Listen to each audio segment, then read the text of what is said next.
चैत्र महिन्यात कारल्याची आई एकविरा माऊलीची पालखी मोठ्या उत्साहात साजरी केली जाते। यंदाही आज 4 एप्रिल रोजी हजारो भाविकांच्या उपस्थितीत हा सोहळा मोठ्या भक्तिभावाने पार पडला। या मंगलमय प्रसंगी वसईतील भाताणे गावातील सुप्रसिद्ध चित्रकार कौशिक जाधव यांनी एक अनोखी कलाकृती साकारली आहे। विशेष म्हणजे कौशिक जाधव यांनी आई एकविरा माऊलीचे वाहन असलेल्या कोंबड्याच्या पिसावर आईचे बारकाईने चित्र रेखाटले आहे। आई एकविरा माऊलीच्या भक्तांमध्ये कोंबड्याला विशेष महत्त्व आहे। अनेक भाविक आपल्या नवस्फूर्तीसाठी आईच्या चरणी कोंबडा अर्पण करतात। तसेच कोंबडा हेच आईचे वाहन असल्याने कौशिक जाधव यांनी या कल्पनेतून प्रेरित होऊन ही अनोखी कलाकृती साकारली आहे। ही अद्वितीय चित्रकृती वॉटर कलरच्या माध्यमातून अवघ्या 1 तासाच्या अवधीत साकारण्यात आली।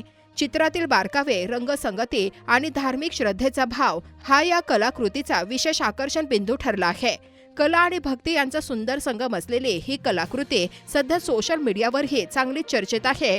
पालखी सोहळ्याच्या निमित्ताने भाविकांसाठी ही एक विशेष कलात्मक भेट ठरली आहे।